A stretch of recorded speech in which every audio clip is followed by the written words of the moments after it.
do hope that this event will be provide you a great insight about the topic. My name is Viro. I will be the master of ceremony of today's webinar. It is an honor for me to welcoming everyone. Ladies and gentlemen, before we proceed to our main agenda, we would like to invite the speakers and also the moderator to have a group photo. Please kindly turn on your camera. It is take a couple of seconds. Be ready, everyone. Give your best smile in one, two, three.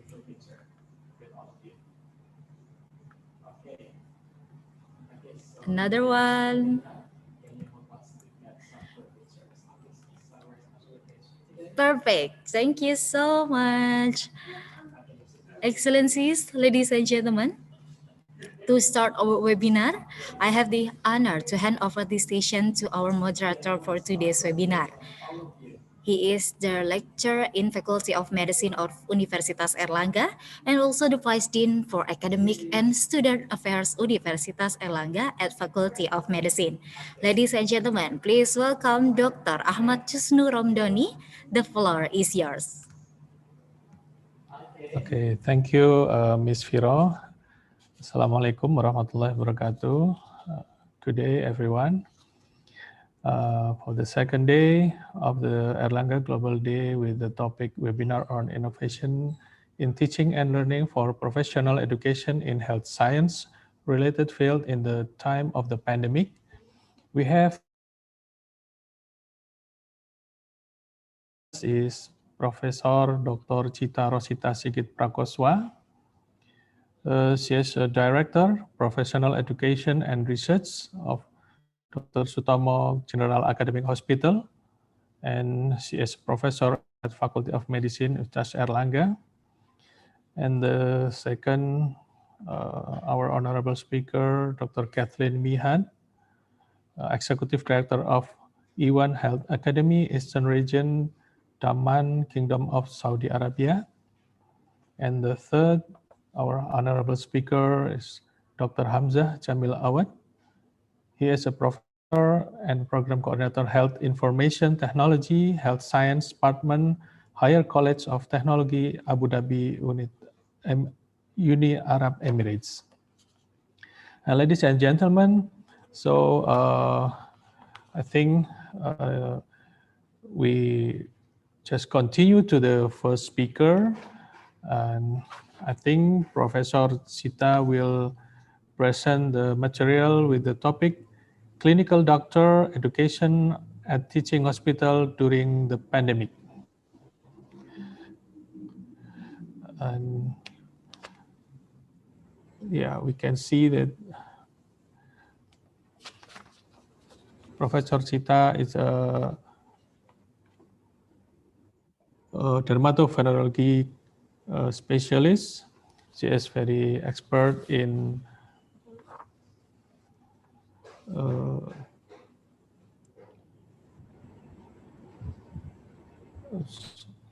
yeah, I think right now she has become a director of professional education and research at Dr. Sutomo General Hospital, and she will present about the clinical doctor education at teaching hospital during the pandemic. Professor Cita, the time is yours. Thank you, Dr. Dani. Can you hear me? Dr. Dani, could you hear me? Yeah, but it is not too loud. Oh, not too loud. Can you louder? Wait. About this? Hello? Yeah, I think it's better. Assalamualaikum warahmatullahi wabarakatuh. Thank you, Mr. Chairman, Dr. Dodi, and hello, other speaker, Dr. Kathleen and Professor Hamzah, and everybody. And first of all, I would like to thank the organizing committee Erlangga Global Engagement for inviting me to this special event. And the topic of my presentation is a little bit make a change a little about my topic, physical and mental protection strategies in clinical learning of Faculty of Medicine, Universitas Airlangga students in teaching hospital, Dr. Sutomo General Academic Hospital, is evidence and stimulation.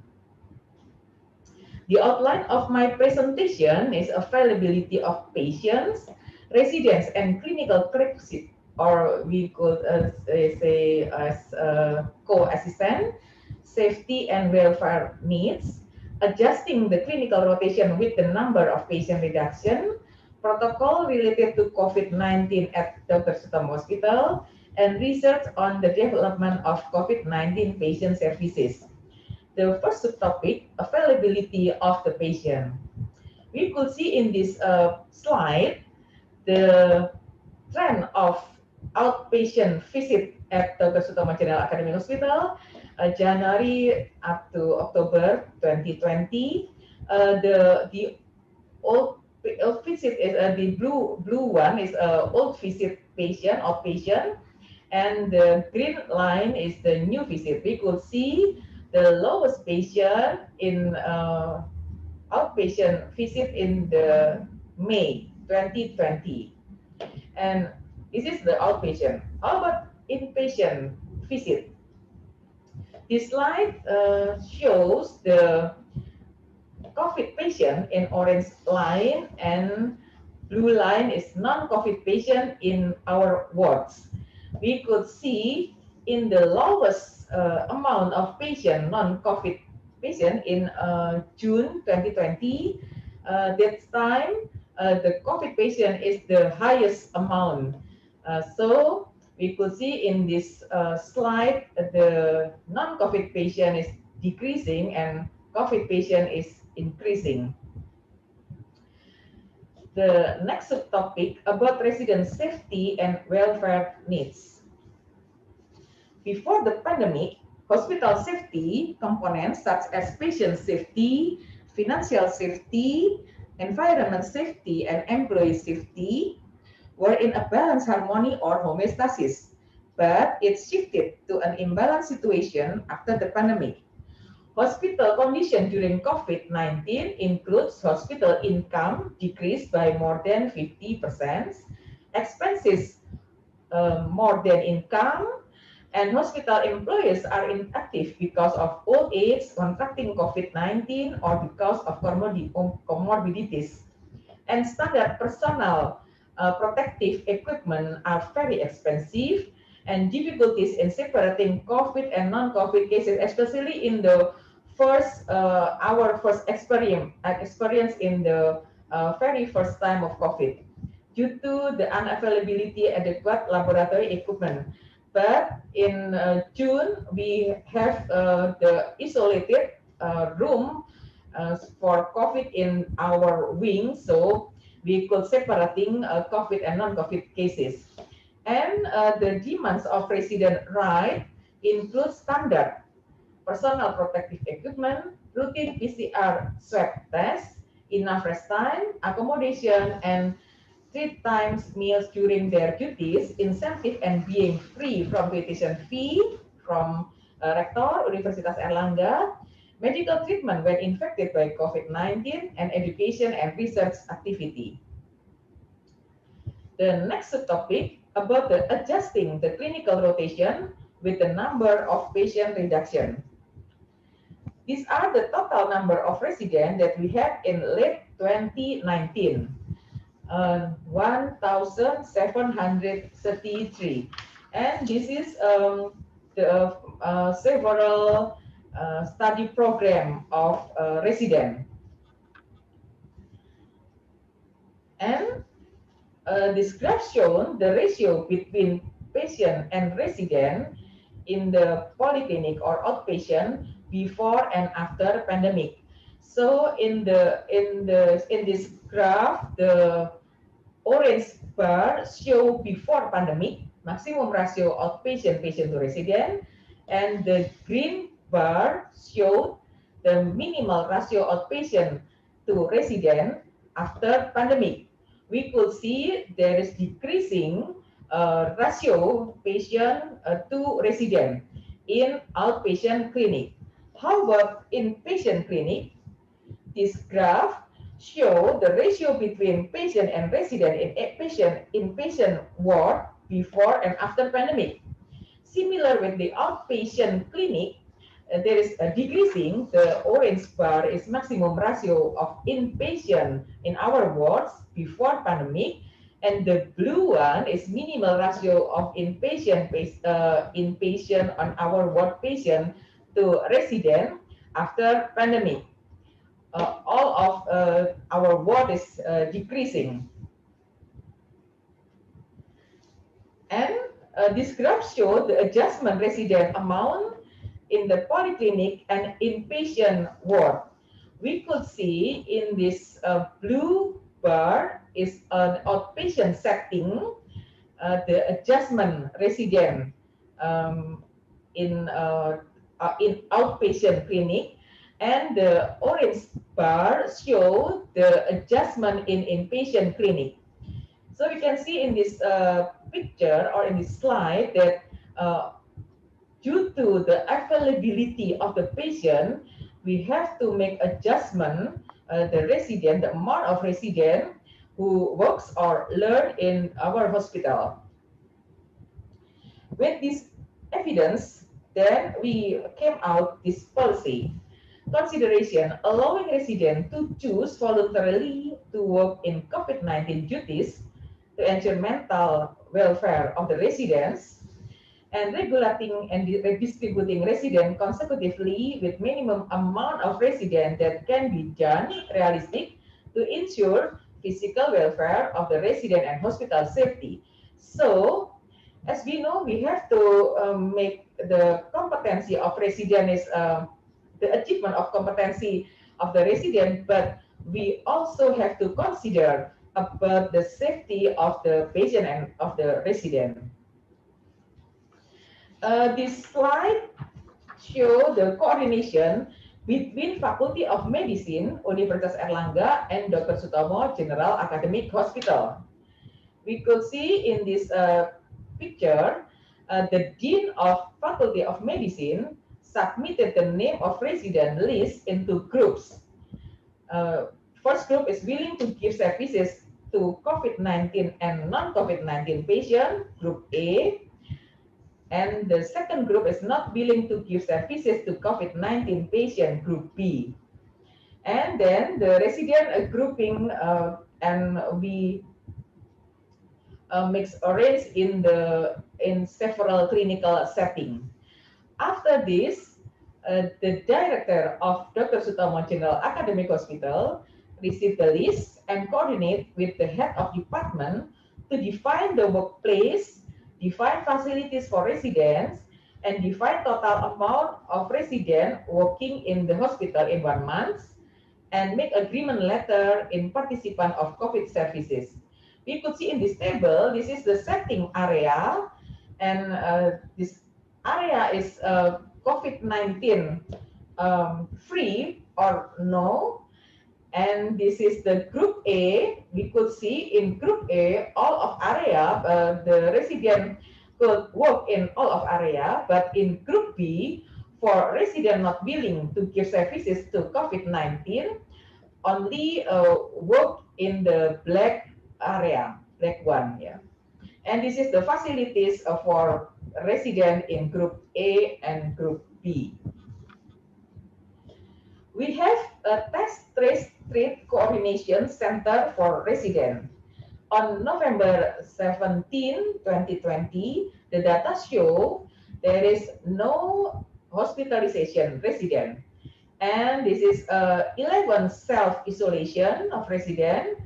And this is 23 study program positive confirmed COVID-19 who have which have that have COVID-19 resident confirmed positive COVID, and this is total 130 total resident confirmed COVID-19, and this is the resident heal after COVID-19 infection 117, and 2 residents died due to COVID-19.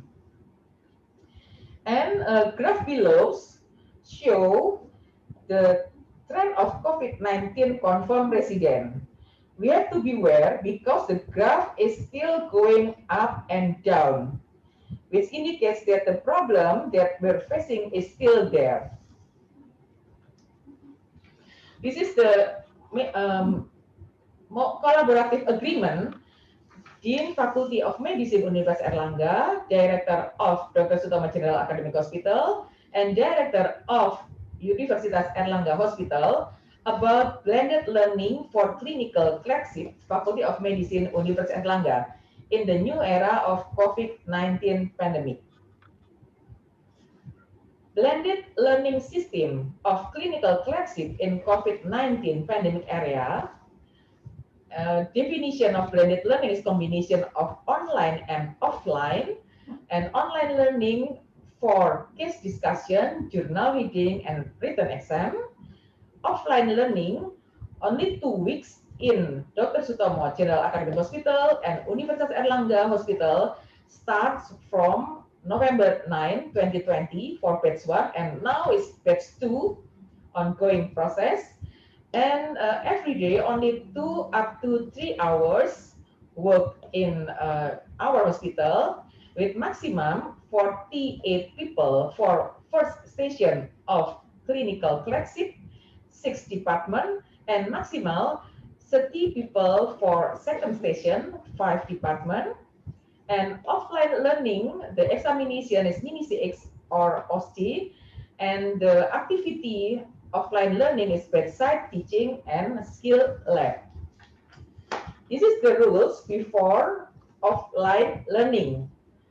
1 week preparation, all of clinical flagship have to ready in Surabaya, and parents consent from Google Form, personal protective equipment, swab PCR before work in our hospital, provision and briefing before online and offline activity, and those who have comorbidities, clinical flagship have comorbidities, they have to written statement and offline learning at the end. Those who do not have comorbidities but no parents' approval, the clinical flagship could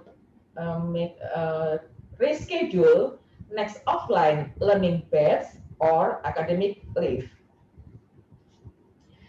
This is a slideshow offline learning situation. In this picture, we could see clinical flagship student waiting in a spacious room with social distancing protocol until being called to see patient with their tutor. And this picture show clinical flagship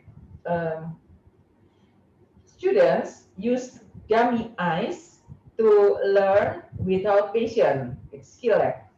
And in this picture, bedside teaching in pediatric ward together with tutor and also resident. Next topic about the socialization of COVID-19 protocol in Dr. Sutomo General Academic Hospital. We have 6 protocol and 6 guideline books and several posters about COVID-19 at Dr. Sutomo Hospital. The first guideline book is supporting resident in COVID-19 services. In this book, also stated about supporting resident right, standard personal protective equipment, resting room during shift and isolation room after shift, food and laundry facilities during and after shift, psychiatric counseling, screening, check, and medical treatment and fee are supported by hospital when got infected by COVID-19.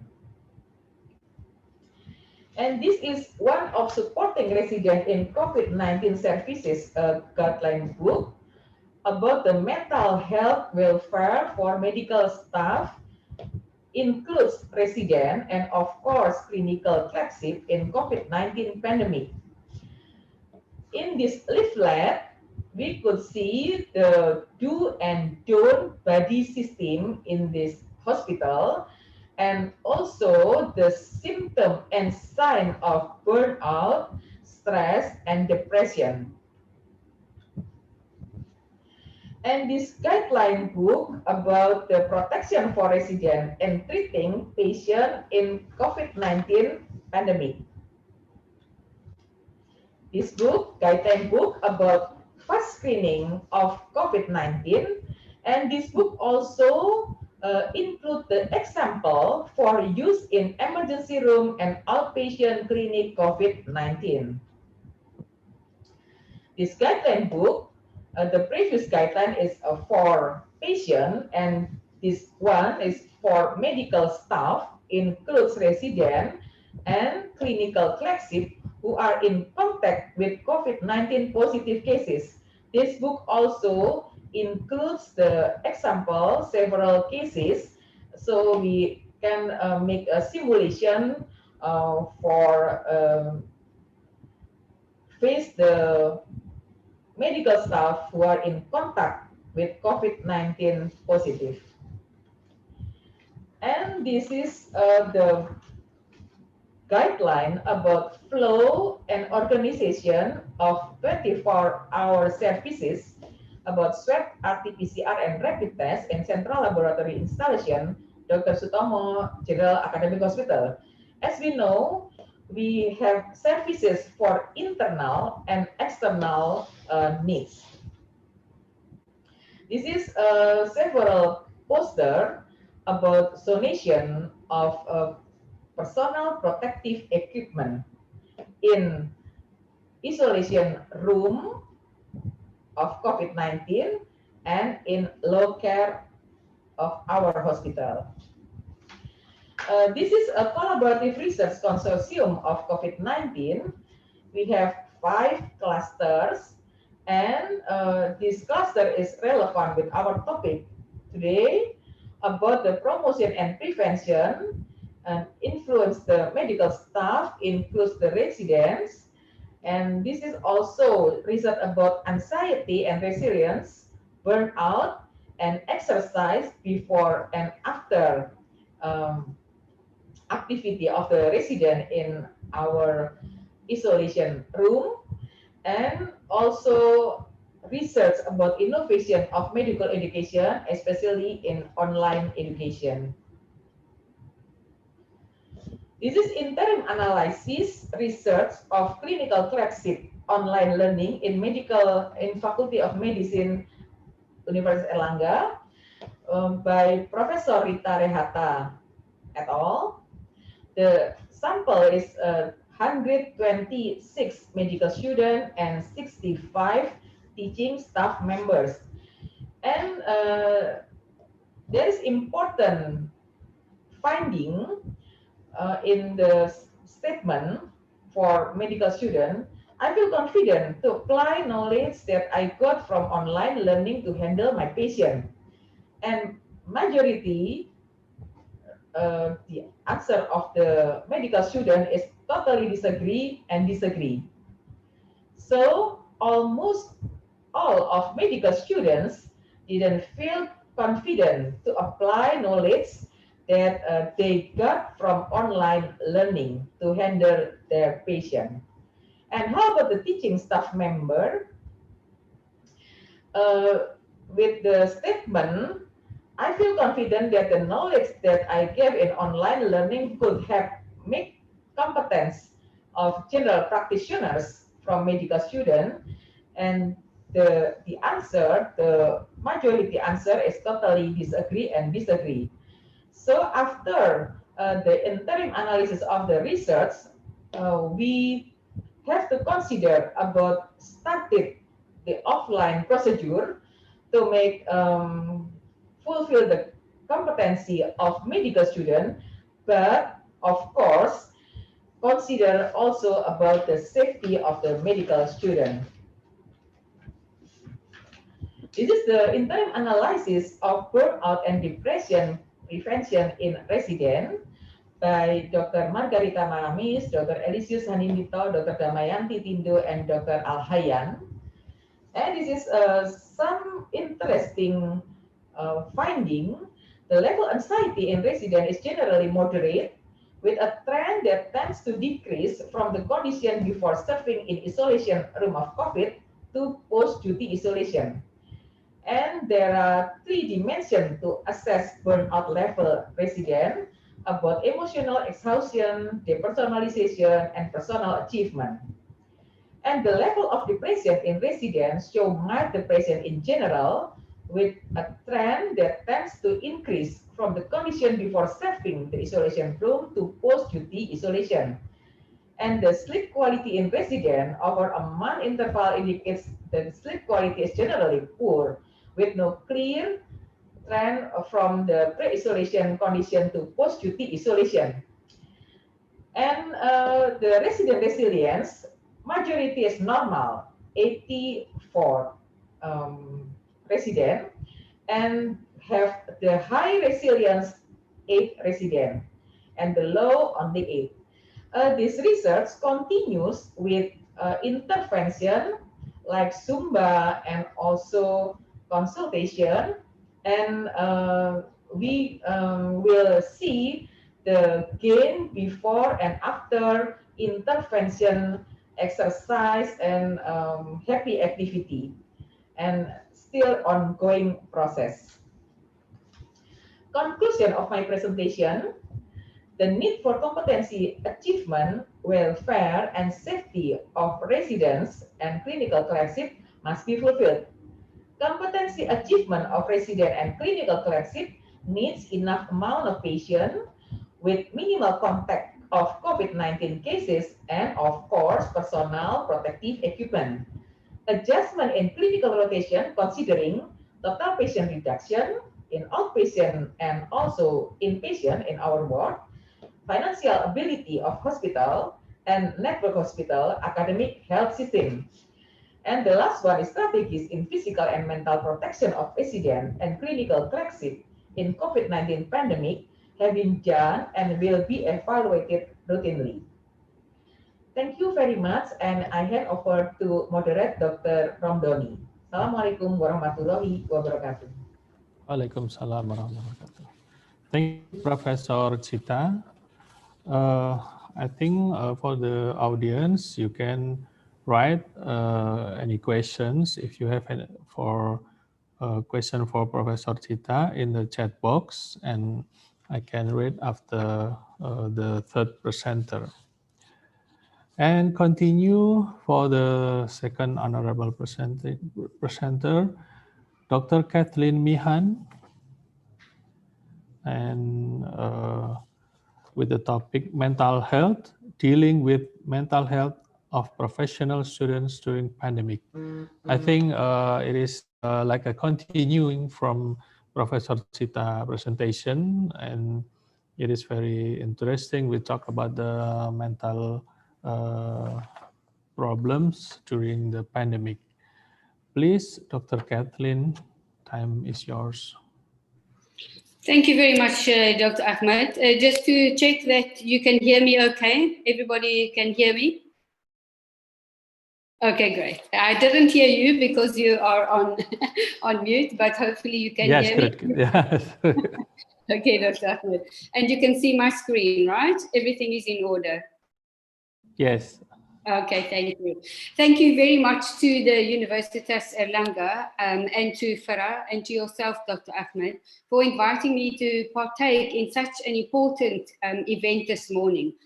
You know, it was difficult in 20 minutes to decide what to cover about this terrible pandemic that has affected each and every one of our lives, not only here in this, in this webinar, but every single person, I think, globally. So I've tried to select a few parts of, what could possibly be covered when we speak about dealing with the mental health of professional students during the pandemic. So there will probably be many gaps, but due to the time constraints, let me just focus on some of what I feel is important.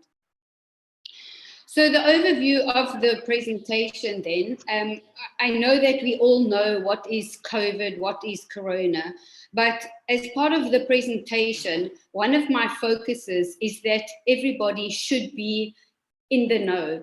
Knowledge base is extremely important in dealing with the stress of coronavirus. So if you allow me just a few minutes just to recap on our knowledge of what the coronavirus is. Secondly, what are the effects of the pandemic on students globally? And thank you very much to Dr. Sita for sharing with us your personal approach to dealing with medical students and residents and how you've adjusted and how you have adapted. So it was a very, very interesting presentation to see exactly how you've taken this problem and you've adjusted and dealt with it and shared your story with us. So thank you. As you said, Dr. Ahmed, this is very much a follow-on of Dr. Cheta. I don't have research results like Dr. Cheta has. It's more of an overview on the global scale of what we're dealing with. And then I finally wanted to finish with what is our responsibility as faculty. I'm not entirely sure of the audience. Perhaps there's students in the audience, perhaps they're faculty.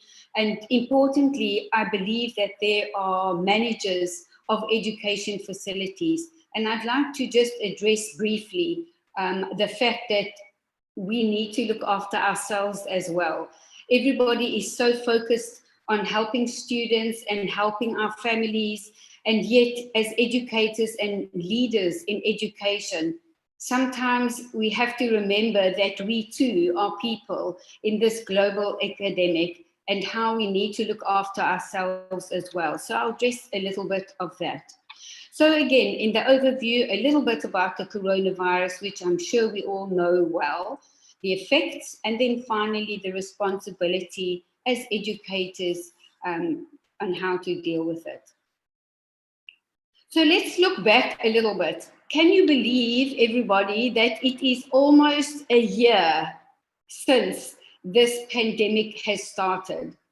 If you look back to December 2019, life was good, life was great. We had no problems, we were socializing, we were preparing for celebrations at the end of the year, celebrating the new year. We had so much socialization. We were all in good spirits coming to the end of a tough year.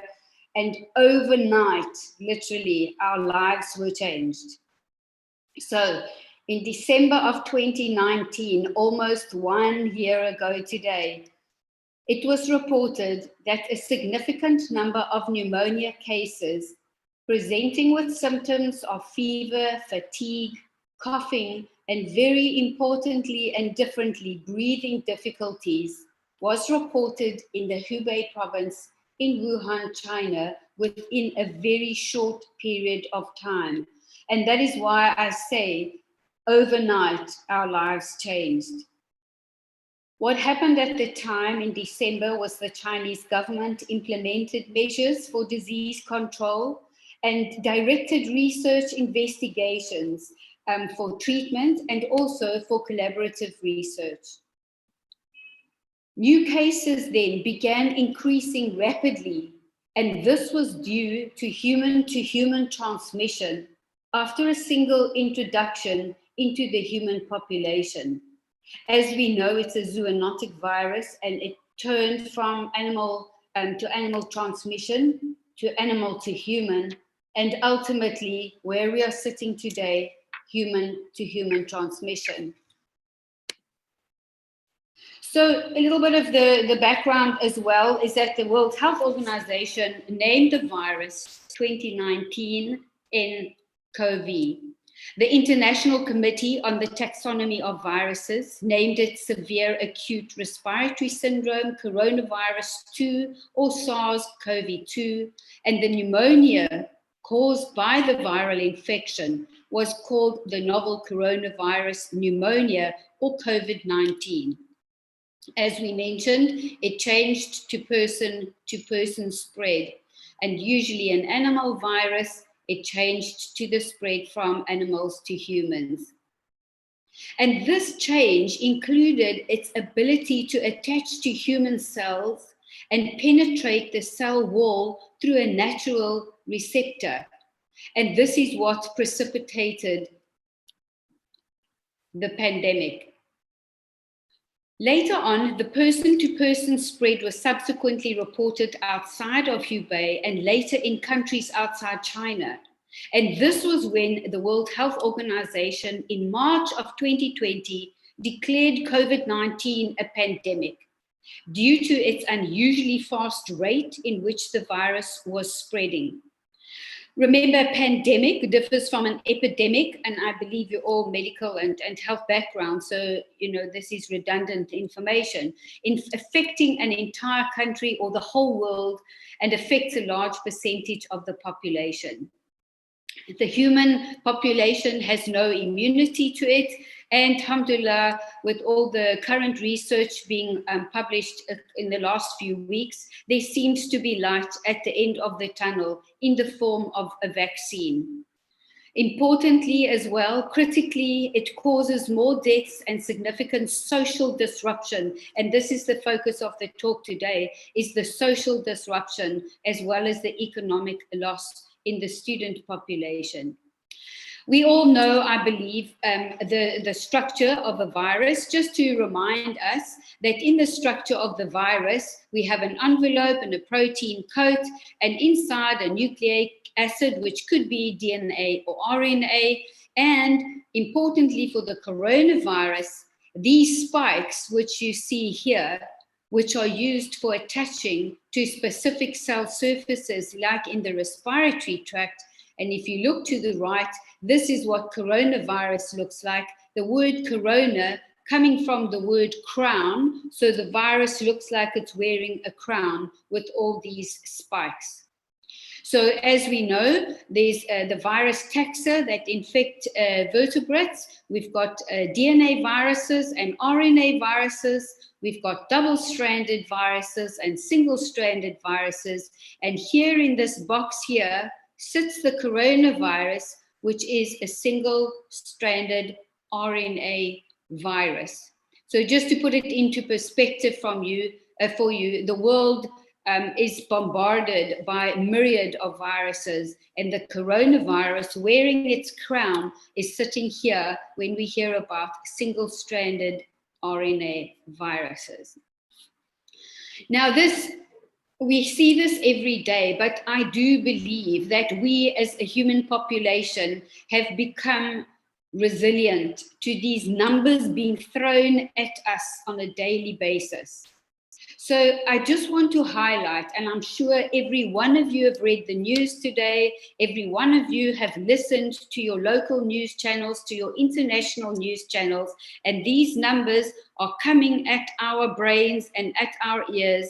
And I'm not sure about you, but it doesn't mean a lot to us anymore, because for 1 year we've been looking at numbers. But please allow me just for a minute before we go on to the focus of the presentation and look at some of these numbers and some of these graphs. I like graphic representations because in a snapshot, what you can see is since 1 year ago, look at the trajectory of the infections of active cases, okay? There have been to date a total of almost 60 million cases. And I challenge you, all of you out there, have you really thought what that number is? 60 million cases. When I first did my courses, I produced a course on coronavirus and dealing with coronavirus.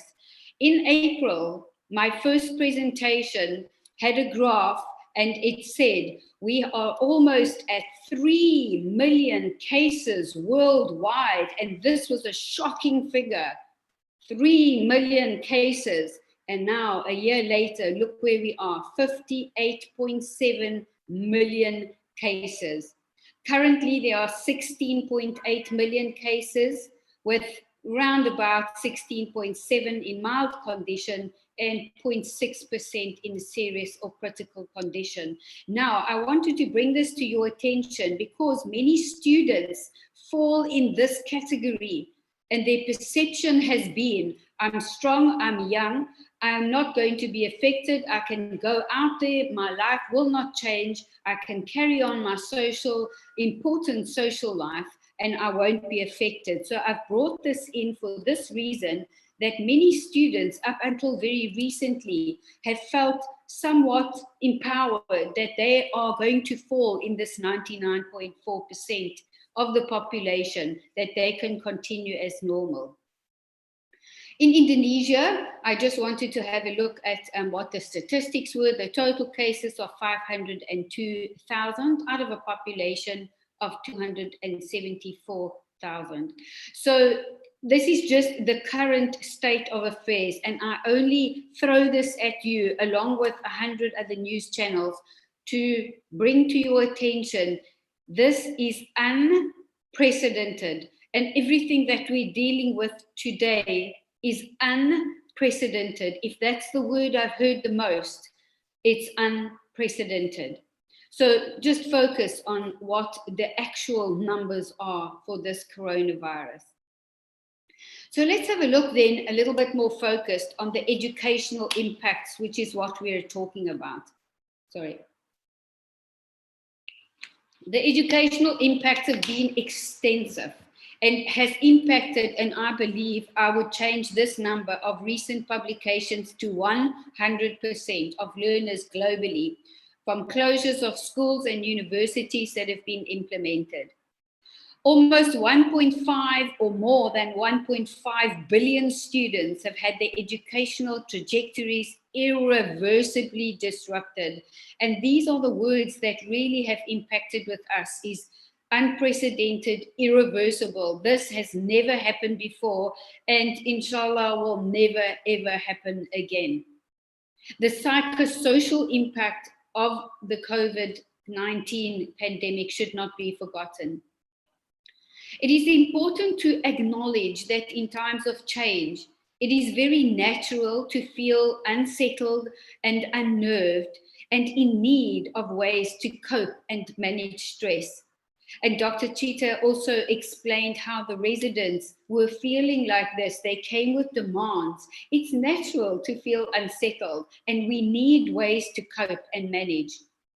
There are undoubtedly additional long-term effects of the current pandemic, which only now, after a year, are starting to emerge, and I believe that are yet to emerge. It's been said that it is certain that there will be a change in the way that the world thinks, and I believe that there is a change in the way that the world thinks. I don't believe that one of us in this webinar and listening and sharing with each other today believe that we are the same person that we were before.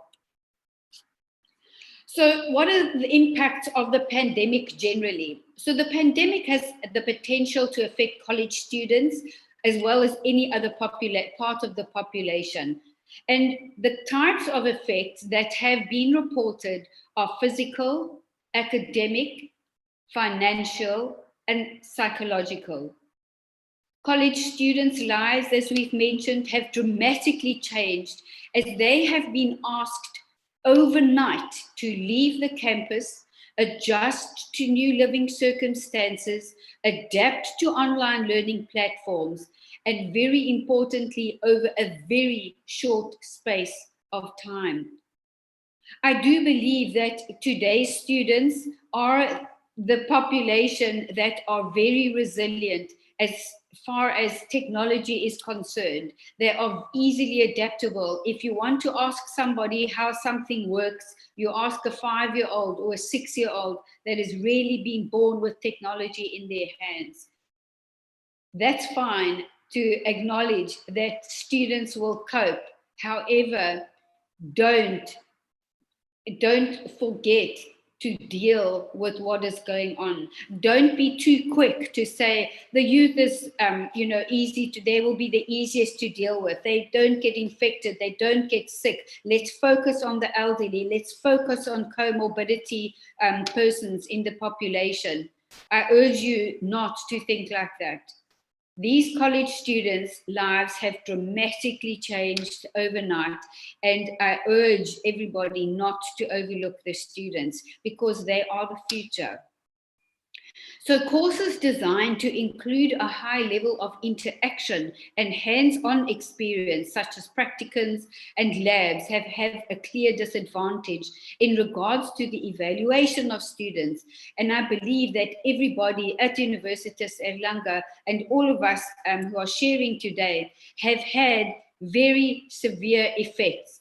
My personal background is in the laboratory, medical laboratory science, and we've had to grapple with how to train and how to evaluate students on competencies.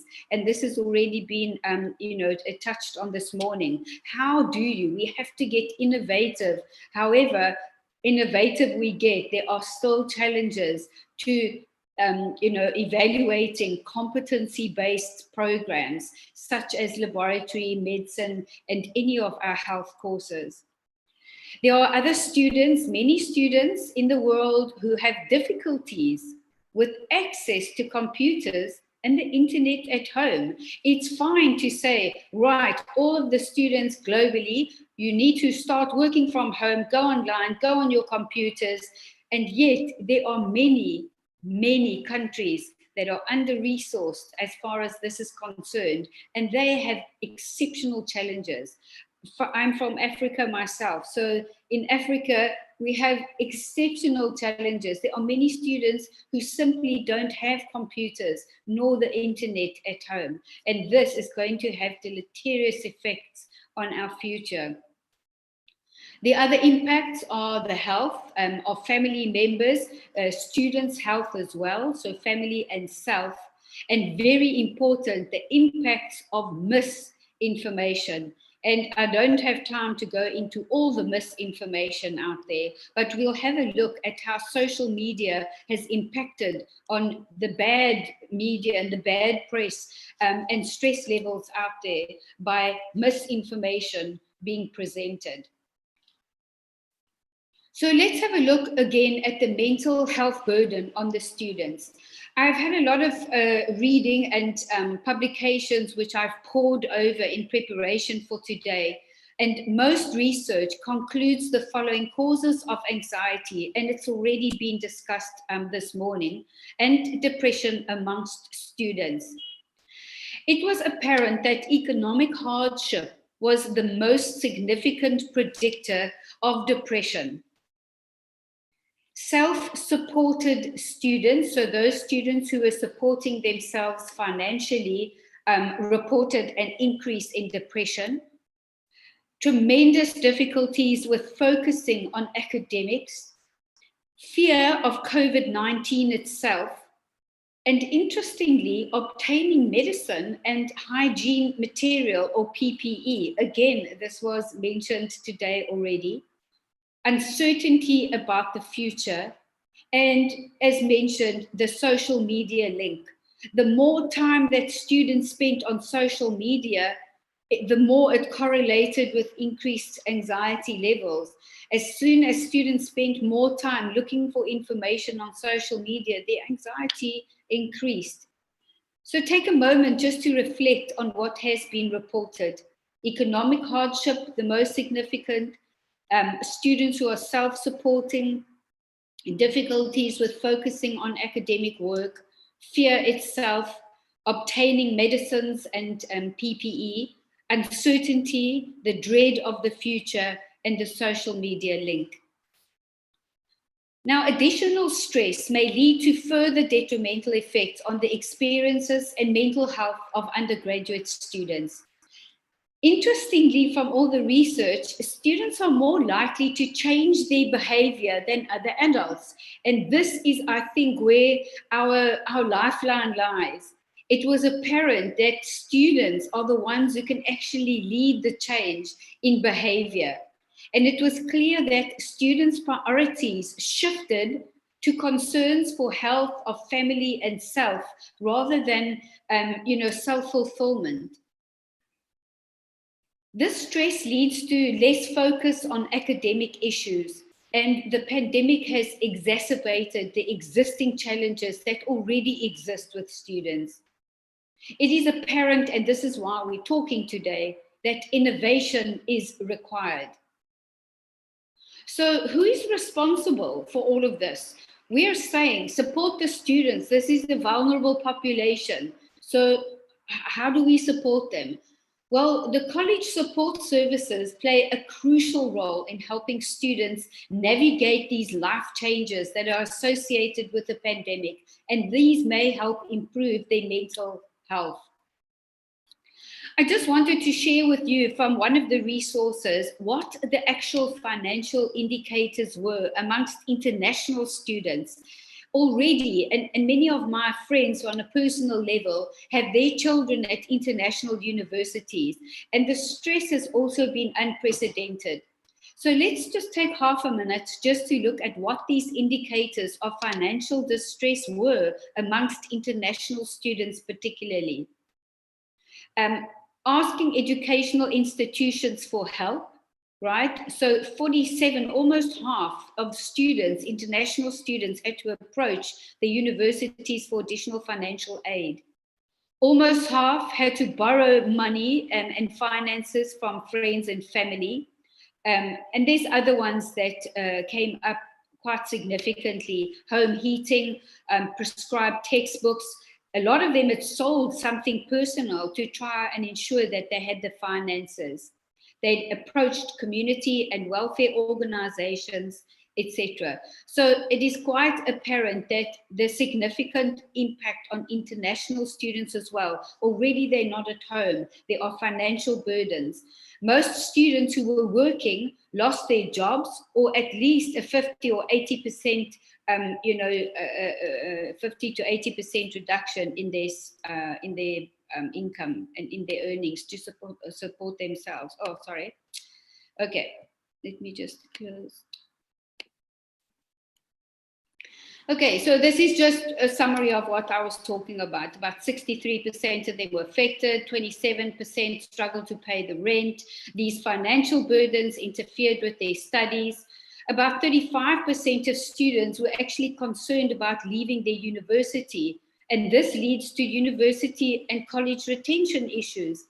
Very important was what the current problem about discord regarding the quality of education versus fees. There are many families and students who are doing all sorts of innovative ways to pay for education, and yet they feel that they're not getting the value that they used to before Corona. Importantly, loneliness has increased from 30% to 63% as well. In a few minutes, I just would like to have a look at the signs of loss, because this is so important in coping and helping students. Prior to COVID, about 1 in 14 students experienced loss. And interestingly, grief and loss now intersect teaching and learning. All of us that are educators have to understand that grief and loss have intersected. But importantly, less than 1% of the faculty have been trained to deal with loss. That is so important on our faculty, on us. How do we deal with loss if we're not trained? How do we approach it? How do we help if we ourselves don't have the correct training? We need to try and create a community environment that deals with loss. So the actual signs of loss involves fight or flight. It's a response that's mediated, as we know, by the autonomic nervous system, as well as a depressive response. Both of these stages affect immune, endocrine system, the sleep cycle, executive functioning, and this includes impulse control, emotional regulation, and attention.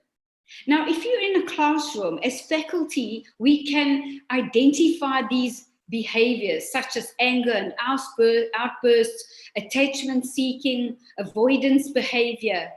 But in this new remote environment, it's such a challenge for faculty to identify and actually understand these manifestations when everybody is hiding behind the classroom screen and this online learning platform we are now so familiar with.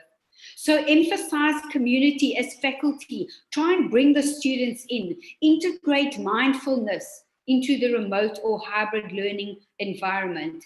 And by doing this, you can lay the foundation for supportive student success amid the stress that they are enduring. So try and build relationships as supportive faculty so that there's a sense of relational safety that protects against these challenging circumstances. And particularly for students, many students come to education institutions to get that safety, as there's no safety at home. So it's particularly important for students who may not have access to attentive adults at home. So experiencing reciprocity, try and engage. It is so difficult, even for me. I have 60 of you online today. I don't know any of you. It's so difficult to try and reach out and engage and establish a relationship. And that is our biggest challenge as faculty.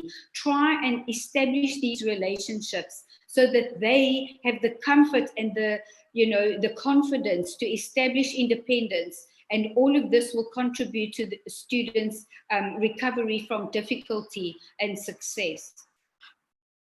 As I said to you, this stress of grief and trauma impedes on their sense of future.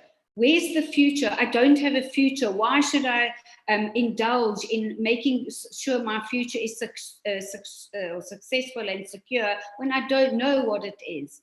So create these opportunities, create activities, afford students the agency in their learning, give them, empower them, allow some choices. Yes, it's remote, but where you allow choices, allow them to choose an option for a summative assessment. You may choose. That gives them the sense of meaning. I still have some power in this absolutely powerless manifestation of the pandemic. Also remember, finally in this part of the presentation, that humans need predictability. Try and keep for your students a sense of something that is about to be stable. So keep some sort of routine in your students' days. Connection, safety, and emotional regulation are important. Do I have 3 minutes more? And Dr. Ahmed, I'm not sure of the time. Is that 3 minutes, okay? Okay. Okay, 3 minutes. So I really like this quote that this whole lethal situation is the creeping sense that all of this, the fear, the infections, the mortal illness, and avoidable deaths is now the new normal. This is the root of our issue. This whole lethal situation has become the new normal. I had just mentioned that the Middle East has experience in this, and medical students were investigated when we were affected by the MERS respiratory coronavirus, MERS-CoV as well. So the Middle East has already investigated these effects on medical students. So finally then, just to finish off then, as educators, what is our responsibility? We all acknowledge this virus is unprecedented, it's taken over our lives.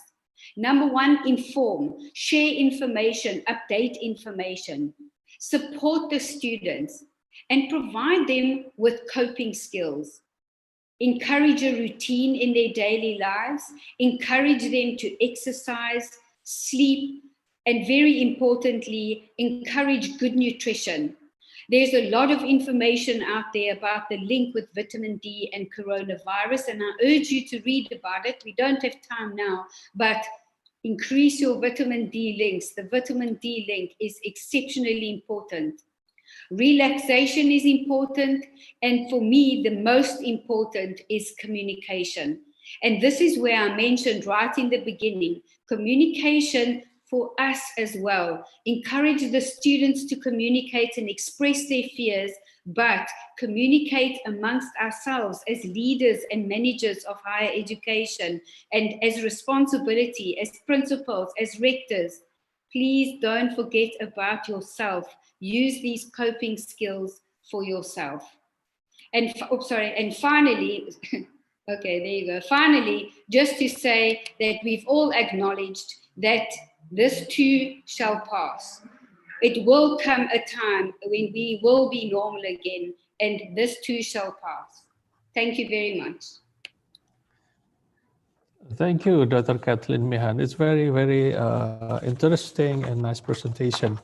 Yes, you give a very complete facts from the early of November 2019 and then until now, and also the problem until you try to give solutions to prevent the problem of the mental health become bigger and bigger. And I think now Thank you, we Dr. continue to the third speaker, our Honorable Professor Dr. Hamzah Jamil Awad. And Professor Hamzah will give the topic about the health and medicine innovation in healthcare settings and its impact on health science teaching modules during and post COVID-19.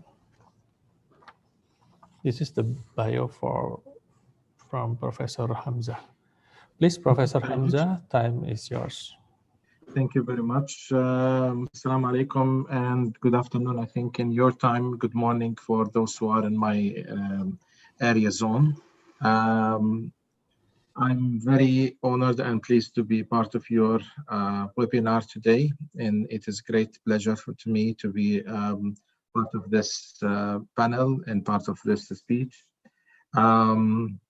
Before, I just wanted to double check that the technicality, so I just need to share the presentation and just make sure that you are able to see it. Is that correct? Now everyone can see it?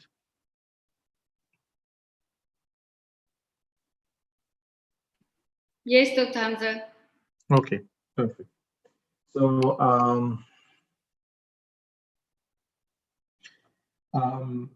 first of all, I would like just to highlight on the important topic that I believe that it is quite important during this pandemic situation. I will not talk much about the COVID-19. I think we all just probably get familiar with the virus, and we are sometimes just trying to avoid the repeat of information. And I'm just going to talk about how we can use advantage of the technology that we have and the impact of technology in health science education during the COVID-19 situation. And this also a lesson to learn for post-COVID-19 if we get more optimistic about the vaccine effectiveness in the coming year for 2021, and whether that we will have another type of virus attack or another mutation or another type of pandemic disorder that might hit the different regions in the future, and use advantage of the advanced technology that we have in health these days in order to apply this to practice in teaching and education. I would like to thank you all for the listening to the presentation, and I would like also to thank the specs who are all invited me to be part of this presentation. The aims and objectives of my talk today has 3 aims and objectives. I will be talking about the concept and the definitions of innovations in healthcare education.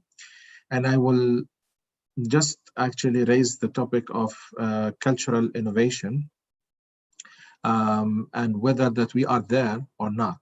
And is the innovation, touching our culture, or we have the culture of the innovation? That's the the conversation that I will just have probably, or the presentation that I will have with you. And third, what kind of innovation we have in healthcare setting. I will highlight on certain types of, just innovation that I think, or I believe that it is touching most of the healthcare fields, despite the fact that we are talking about different healthcare science or health science courses that in the area or in the region. So that we believe that this is something that is more applicable in Indonesia or in Jordan or in Saudi Arabia or in United Arab Emirates or even anywhere else. Therefore, I just have done a simple search in PubMed and CINAHL, looking for some articles about, as a literature review, a simple literature review for some articles applied in the region, or just kind of work that I believe that it is connected to the area for the healthcare technology. So I believe that I came up with that medical allied health professions and technology and innovation in teaching and learning and healthcare education is there is one of the very fundamental concepts that I believe that it is very attractive and very useful, which is simulation. The simulation itself that, some of us applying a different teaching models is either like a complete learning, which I'm going to discuss this at the end, or a blended learning, where we have just also a special invitation to the students occasionally to come to the college or to the university, or we are just have a kind of like flipped class or different types of mirroring classes, that if you have multi-campuses, so you can have also different types of techniques of doing that. So as from my understanding for interprofessional education, we make use the video recording, or and we perform the classes, and we try to do all of the types of assessments or exercise, or giving the students a chance actually to be able to use advantage of technology in different types of in different types of healthcare education. So one of the very fundamental points here, why we have to have a video recording for students. So because they have a freedom of technicality, to avoid technicality issues for accessing the classes and using different softwares, because not all of the university settings are applied in terms of let's say like, let's say, able to have the simulation activity to teach the students. So we can do that online and then share it with the student. And then whatever the students able to watch in this video will be very useful for them to apply this and to learn it and to have hands-on sometimes through the simulation programs or as well. I'm giving an example here. If you're trying to say simulation activity to teach elderly diabetic care for students during the course. So I would tell them through the video or the simulation that how this should be done in terms of, if we are considering, for instance, diabetic foot amputees. Before the amputation, there's a great role for different multidisciplinary team in healthcare practice that they are going to allow the students to learn how to handle the wounds and how to avoid the amputation. So this can be done in terms of different ways, where we can see that using computerized also approach to communicate with patients and allowing them to access diagnostic material in terms of medical lab tests and so on. Some types of softwares that allow the interaction with the students. So despite the fact that you have a face-to-face or over distance, So some types of simulation between the students and the lecturer is available in these type of softwares. Secondly, I will be talking about the digital teaching aids, which is using different techniques. Here, actually, what I'm trying to say here, we need to make the students ready for the market. The market nowadays in healthcare are using technology. So we want our students to be up to date with the uses of technology. So they don't go to the field of work and they are not familiar with the style of work that is already existing in place. So that means when we are talking about the uses of telemedicine, we need our students, despite the fact they are a medical lab students, they are health information management, medical doctor, physiotherapist, occupational therapist, they need to understand the concept of telescreening, telemonitoring, and telemedicine, for instance. Why? Because it becomes part of our daily routine in practice. So we learn from the practice, we bring to the education. So we set up our learning outcomes and our education material to allow the students to be up to date with all types of information available and the tools used um, um, in clinical practice. So I'm giving also another example, the novel the dimensional tool for teaching in human neuroanatomy for first-year medical students during the course. So this is also giving them a better understanding about the neuroanatomy or the anatomy and sometimes the physiology of certain parts of the body. And this will avoid having them, dealing with or hands-on directly due to COVID-19 situation. Sorry. Based on the culture of innovation, are we there in terms of our understanding for the culture of innovation? The answer of this is very different from one area to another. There are some regions they are there already, and they are actually doing great job toward the education in terms of their ability for understanding for the innovation. And they have a specialized education institutions that building up that type of training or train the trainers even in post education, that when the students graduate and they go to the field or before they go to the field as part of their internship or sometimes even we perform types of specialized training. We call it micro-credential certificate that giving students more capability or ability to be able to access the field of work and to be more skilled and highly specialized during their study, rather than having them, and this can be with the different types of certification online conducted. Now, part of the innovations in healthcare setting, as we all know, is the AI and the big data management. I'm not an IT specialist, but I'm dealing a lot with AI and the data management in healthcare practice. And what we know that machine learning is helping us a lot to diagnose and treat different types of conditions. So if we are using this type of machines or learning as a tool for educating the students, for instance, the type of cough due to COVID-19 is different from another type of cough. So if we collected thousands of coughs or millions of coughs and then trying to find a common sense between the sound or the tone of the cough, and this will be educated to the students in terms of using the AI, this will help in a better diagnosis for medical students. They don't have to be face-to-face with the COVID-19 patients or people at risk, putting themselves at risk.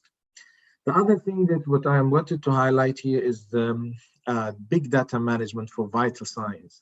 We already there in certain places, they are using all of the big data that we collected from the different signs and symptoms. And that's what we get usually in the news or in the articles that every day there's a new announcement about the effectiveness of a certain vaccine or certain medication or this is more one of the signs that available for COVID-19, and this is not a sign anymore.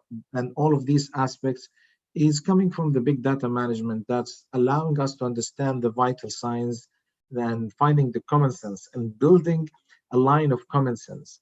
I wanted to highlight directly for something not related to the COVID-19. I've done a project with in collaboration with Belgium and Norway. We developed a model, we call it the sunflower model, which is more from metabolic disorders, trying to have a big data management or big data analysis where we can put tracks, just building tracks for all of the chronic and lifestyle metabolic disorders in terms of their pre-disease as pre-diabetic, for instance, to try to find out what are the risk factors for diabetes and put them together with the risk factor for obesity, for cardiovascular, for hypertension, and building the sunflower model, because at the end of the day, when we looked at the data looked like a sunflower. So that's why we call it a sunflower. And it is published in Springer, and many of you can access that as well. Digital health in healthcare situation, as I mentioned, screening and forecasting purposes. Even I have also developed a kind of algorithm, not algorithm, but it's like a survey. I've done it before 5 years ago in Saudi Arabia, or even 6 years ago before. When I was working in Saudi Arabia at King Saud University, I developed a project with Jordan University. We did a project about forecasting the diabetes risk. And we collected the data from many patients or many subjects actually to tell them that you will have a high or low or moderate risk of diabetes. And that this type of tools can be used for students' education and to help them to be ready when they see the patients in their clinic, if they are a medical doctor, to assess them in a better quality. And this survey is called Arab Risk because it was specialized for the Arabic region in terms of the ethnicity, and you know that ethnicity is affecting the risk of a disease. There are several other scores coming from Finns score from Finland and Canadian score from Canada, and they are also used for assessing the same things. I will share with you the video here just to give you a better understanding for what I mean with digital health and AI in disease management, and how this can be used as a tool for educating the students to be ready for the market, because this is already in place in certain locations. And I used this in a project, and we applied that for patients with diabetes. And I hope that this can be used always in terms of understanding for patients, and as well as students and healthcare professionals. I'm not sure if you will be able to listen to the video, but I have another alternative option. Let's see if you can listen to this.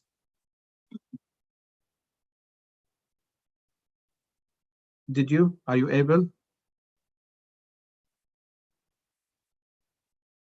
Yeah, okay. Yes, I can see it. No, not seeing, hearing. Can you hear it? Can you hear it? Yes. Yeah, but stop. It is stop. Okay, so I will try because I have another option here. Maybe you can try again.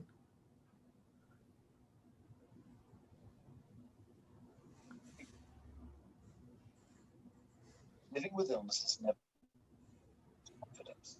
Get anxious. It's particularly hard to deal with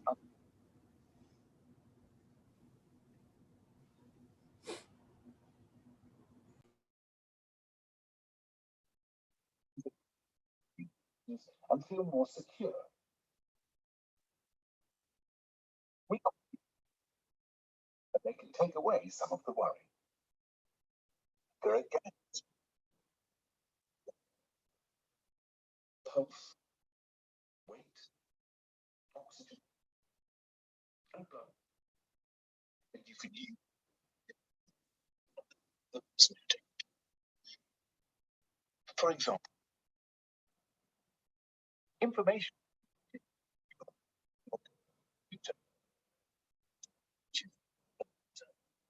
readings. Information video. Personalized information.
Now you're ready to go. Okay, so this is what I wanted to share with you is more about the uses of the telehealth and the applications that I recommend using to avoid people going to the hospitals, so people can manage to have a telemonitoring and teleconsultation and telemedicine with their doctors. And as I highlighted earlier, how this is connected to the healthcare practice education and health science education. This is connected through the giving the students the chance to learn how these type of gadgets or these type of equipments working, and how the cloud-based bank of data is set up, and how they can educate the patients and to use this in terms of monitoring the patients. We always say that if you monitor it, you would be able to manage it. If you monitor it, you can prevent it. So what is the most important thing here that we teach the students, and I take myself as an example. This is part of my education that I apply to practice with my students to train them how to use the digital health and the e-health uh, sorry, applications in terms of using this in terms of part of their learning outcomes. And when they watch such video, they would be able to learn how they can monitor their patients without inviting them to the hospital. And this is why that's why it is important during the education time to give the students all of the chances to learn to minimize the number of visits of the patients to the hospital. One of the quality care management target by the Joint Commission International is to have to decrease the length of stay, or to decrease the let's say uh, um, uh, to decrease the length of stay, and even to decrease the waiting list. So the technology will come to try to decrease the waiting list here by monitoring the patients from home. And whenever we need the patients, we can call them to come. We can refill the medication also using the technology. And these days, due to COVID-19, coming to the hospital is high risk. So that means we can monitor the patients, and we can always use this as a tool of education to get our students ready when they post COVID-19. Hopefully that when the COVID-19 is over and people going back to normal life, then they are ready to use the technology, and the technology is taking major part of their education. Last, but I will be sharing with you here. Sorry, I will be sharing with you here the model that we are using in higher quality technology in terms of our education material that we're using Blackboard Collaborate Ultra to share more of the information with the students, sorry. And we have a blended learning, and we have as an online and on-campus activities. So we combine this in terms of online learning and having the students to come in an occasional time. We ask them to do the COVID test active within a recent date, and then come to the college, and we have a distance between the students, and they can conduct certain types of activity or learn certain skills. And we have also online and video sharing, and we have simulation as well, and different types of technology we are using in terms of education for students. And this is very successful model. We haven't done any research about the effectiveness of this blended learning because it's this semester we apply it. But hopefully that in a future presentation, we may have more data about the satisfaction of the students about the blended learning, and how this is going to be used in the future. This is going to be a stereotype of education in the future for different countries, or this is just a temporary issue or a temporary solution? Part of me thinking that blended learning is going to take place in the future education because there is Uber education model. This is what we are trying to implement to try to make sure that we have this type of model applied to the students. And in the future, some universities might prefer not to have a lot of on-campus activities, so they can build a platform, and this will be also useful for many students to join from different countries. I'm not a big supporter to the complete online teaching for undergraduate, but I believe that we have technology to support us to have blended learning, which is covering the part of the online in an effective way. And this is exactly what we are experiencing nowadays. So just wanted to end up with this. I tried to make my presentation about 15 to 20 minutes. Open the panel for the time for discussion. If there's anyone have any question, I would be more than happy to answer the question. So thank you for listening. I'm afraid I will not be able to stay until the end because I have a class at 12. So in my time, which is in 20 minutes. So if there is any question, if Dr. Ahmed, you may allow, that would be great. Yeah. Okay. Thank you very much for your presentation, Dr. Hamza. It's very nice and very interesting. I think because Dr. Hamza will have some classes, so maybe if any question, we'll give first for Professor Hamza. Yes. Okay, I will read one question first. Yes, I do still have a question regarding the topic. As we know, that its true pandemic could affect our mental health very much deeply in every aspect. However, sometimes it seems that people aren't bothered with this issue, but it does bother me, and I want to encourage other people to take this issue seriously.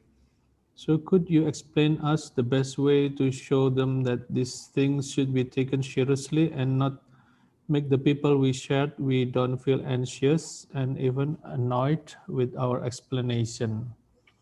Okay, I think it I think is. this is for Dr. Kathleen. So Yeah, for the Kathleen. mine is the second one, which is, Second, okay. let me read it. Thank you for your clear explanation about the topic. However, I have a question to ask. What do you think health tech medical worker is going to look like in post-pandemic era? In your knowledge, do you see digital transform being accelerated in the near future, or do you have any other insight about that? Yes, okay. The question the answer for this question is the fact that actually I am I believe that we will have more implementation of technology in healthcare practice, because these days, I think I have an example in my mind that if you would be able to, during this time, over the last few months, we had a lot of recommendation about, quarantine and not going to different places, wearing masks, and trying not to communicate with each other and having social distance. Now, as this has become as part of our life. What is lifestyle? If we are talking about lifestyle, lifestyle is that what we are used to do and how we are living in our life. So if this has become as part of our life, the uses of technology in a hospital based, they implemented telemedicine. They bought the technology. They have the technology now. So why they don't prefer to use it in the future? Of course, they will prefer to use it in the future, and they will be always happy to apply this in practice and to use it more and more. Again, applying a quality management and trying to tackle the highest level of quality of care, performance indicators from quality indicators in the healthcare practice is asking us to allow technology in practice. So that means we will always use this technology.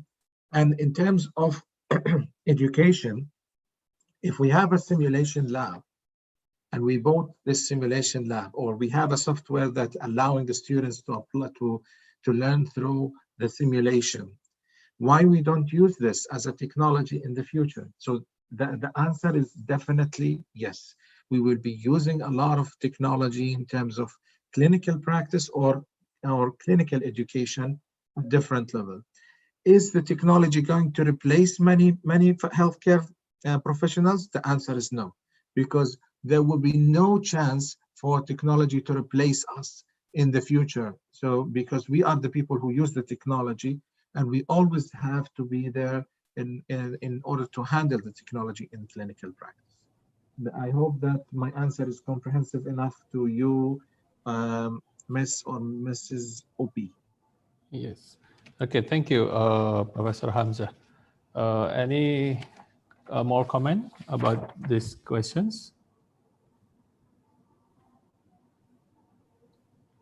Yeah, maybe Prof. Chita, maybe do you have any comment to using the like a telemedicine for students that for education in hospital right now? Yes, I think in a new era and pandemic era, we have so many changes in our practical or activity of learning, and in for competency in a medical student, of course, as example, uh, for competition, the head of study program decide that this competition have to perform by skill lab or bedside teaching or telemedicine. I think, especially in my practical practice in dermatologist, some of disease we could see by telemedicine, but some of disease we have to make bedside teaching, and some of disease we could make like skill lab. So I think telemedicine is one option. And after the pandemic, of course, we could not back to the previous era. So maybe we continues this era, but of course, for important thing that make we have to handle the patient with bedside teaching.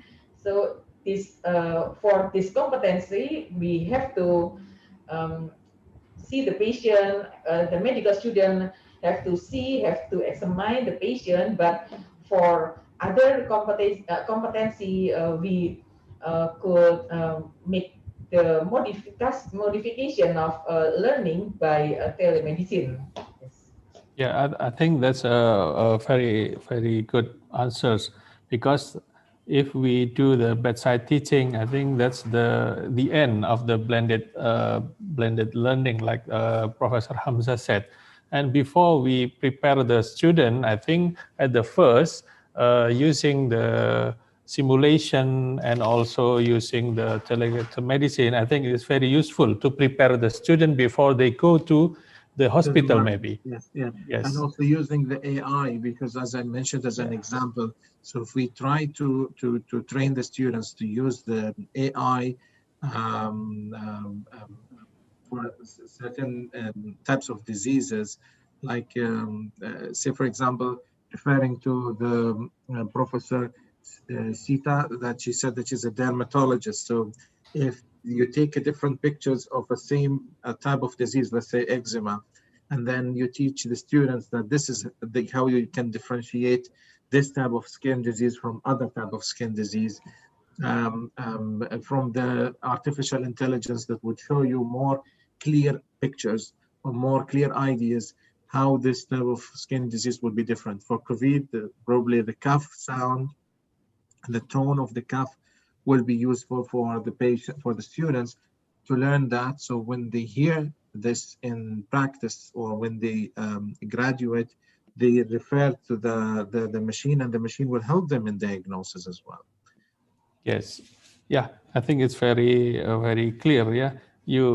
So for our discussion, a very fruitful discussion today, we know that the first until the last, like for especially for health students, for medical student, maybe they have to prepare at the first with the simulation and also the AI, and then we can continue to the bedside teaching. And also, I think Professor Kathleen give the in between from the first until the end, we have to prepare the mental health because at the next time, I think our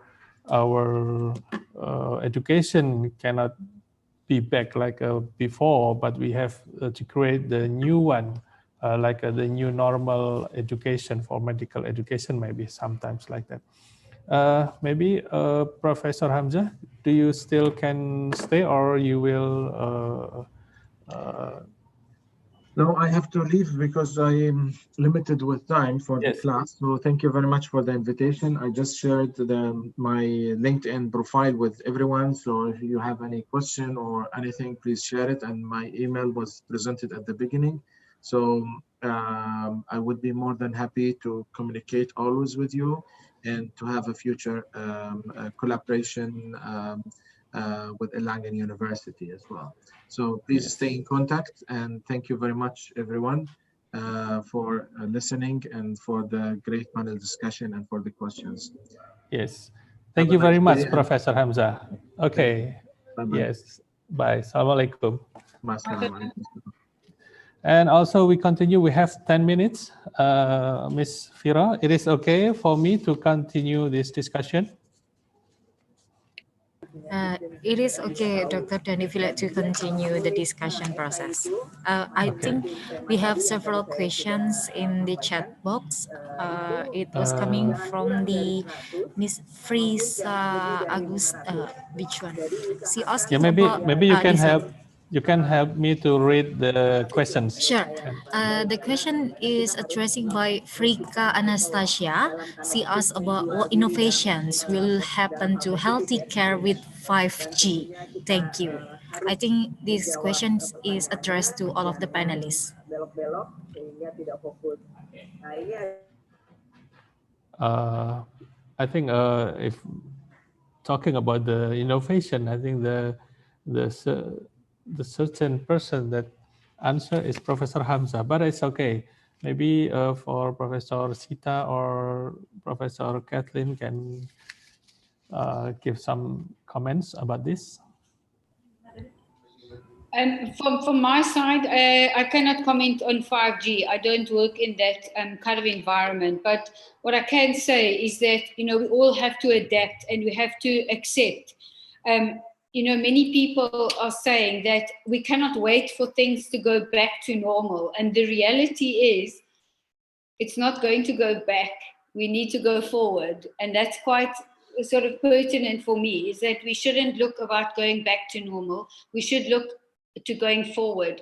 And things will change and things have to be more flexible. And this is one of the words and the ideas that I picked up in my research was flexibility. So I'm sure, and despite me not knowing about 5G in particular, there is so much innovation out there with online and you know, AI, artificial intelligence, and cave technology, and all sorts of things online that not specifically to 5G, but I certainly believe that anybody who is a faculty member has the responsibility to ensure that it's upgraded and more you know, more pertinent to sort of a blended learning approach and artificial intelligence input. So I'm sorry I can't answer your question directly on 5G, but I certainly believe that things will change and that you know, even companies out there will use this as an entrepreneur opportunity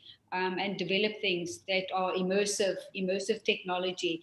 The only one thing I can, you know, bring my mind to is, for example, when we train paramedic students and respiratory therapy students, we have the immersive technology where the student doesn't have to be physically there. However, this immersive technology can give you the backgrounds, for example, you know, in a mountainous region for paramedic rescue, you know, in snow, in poor weather, etc. So this whole idea of immersive technology, I do believe, is going to develop further and address these issues. Okay, if we come back about the mental health at the first question, do you have any comment about that? Yes, I just wanted to ask from Dwika, is the comment from a student or from a faculty, or what is the role of the person who's asking the question? Because if the person is saying that people aren't bothered with the issue, as a faculty member in any organization, ranging from primary school, secondary school, tertiary education, ranging from engineering to medical students to school students, anything, as a teacher, as an instructor, as a faculty, whatever your role is, it is your duty to make sure that you inform yourself. And this is why knowledge is power. If I'm teaching now and I have, for example, I have got a blended learning class running at the moment here in Damang, and one of the students was COVID positive, right? So instead of closing it off from the course and, you know, deregistering her, what we'd done is we had put everything on Zoom, which, you know, she joined. But on days where she couldn't due to her ill health, the sessions are recorded. We've also moved everything online. So all our programs are paperless. All the quizzes, we're running a quiz this morning, which is online. And, you know, the students' first response was, we can't do this, we can't do online quizzes, you know, we want the paper. But actually, I myself, you know, went into the venue to start them off on their electronic quiz. And at the end of the quiz, they were all, oh, wow, this is now something new. And, you know, to change the whole perception, instead of making it a barrier, try and encourage your students. So whether you are a faculty member, Dwika, I'll address it if you're a student, but as a faculty member, you need to find out ways. There is so much literature out there, but what I'd mentioned in my presentation is that the literature should be from a reputable source. Don't go to social media, beware of social media sources. Go to government sources. The best source is actually the WHO and the CDC. When I do my presentations or I make my videos for online training, I use the CDC and the WHO. There is so much information there for the public, for, you know, healthcare workers, a range of information that is accurate, well, as accurate as can be, and this is what I urge you to do, whether you're a student or faculty or whatever your role is in education, go to reputable websites. What I also did was I went to a sort of reputable psychological websites to get advice on how to help my students with, explaining them how to relax, to communicate, good nutrition, good sleep. There's so much information out there. My concern is, please scan it and make sure that it's accurate information. And I believe that everybody, if you are concerned about it, you will be a leader in trying to change the way that we think, and acknowledge and address the fact that college level students are severely affected by this. Yes, okay. Thank you, Dr. Kathleen. Prof. Chita, do you have any comment about this mental health? Thank you, Dr. Dani. Absolutely, I agree with Dr. Kathleen. And the first question about the 5G, I think we need a supporting system for artificial intelligence. And as we know, in our country, in Indonesia, sometimes we have trouble with our network, Wi-Fi, and so on. So for to face this problem, we need to improve our technology, I think, to make everything will be better in this new era. And the second question about the information, yes, I also agree. And if we talk about the information, maybe we have to divide it to the small community and campus in our institution, medical faculty or hospital, teaching hospital, and in society.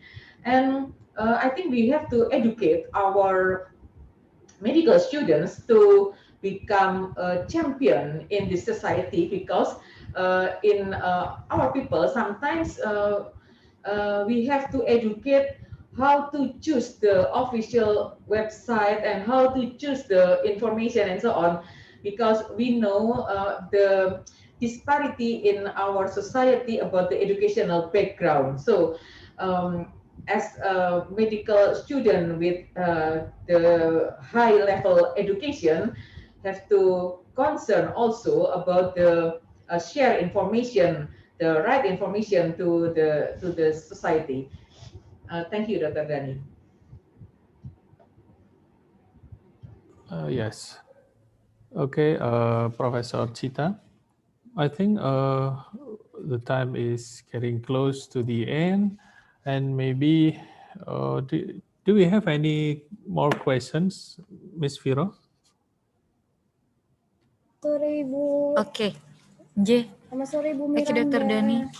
I If we think don't have, the questions is already answered. okay. Selamat sore Ibu. Ya, Yes. hai. Okay. Yeah, I will Saya izin make a menggantikan Bu closing Miranda sebagai statement co-host ya Bu, for this supaya bisa share. Oh, nanti share screen-nya. discussion. For the first speaker, Professor Sita already present about how the Dr. Stomo Academic Hospital do the education for the profession doctor, the last semester for the medical students, and they already and also for the residents and the patient. They show that the patient during the pandemic, the non-COVID patient become decreased and the COVID patient become increased. And we know that it make the hospital become unsafe, but it is the art how we can still study in that situation. So we have to protect the students with doing some examination or some research, yes, from some research about what the residents and also the medical students doing in hospital, and from that small research, we can take the conclusion and we do the something better in the next time with based on that small research. And also from Dr. Kathleen about the mental health from the beginning of the pandemic and also until the during the pandemic and until now we know the impact of the pandemic, especially in mental health, and become the burden for the students and also the faculty. And we have to uh, make make us something that we have to do, and also we make a grouping that can support each other, and also never forget routine activities, but it is still make a good communication and also relaxation, and also don't forget about the nutrition. And the last from Professor Hamza that already leave, we have to prepare for the first that we have to make concepts of the new education or uh, new new concept of the education for the health science, and then we make a simulation of that concept. Then we combine that concept with the digital technology, and uh, he suggests using the artificial intelligence and also using big data management. And then after that, we can do combine with the Prof. Chita said about the bedside teaching.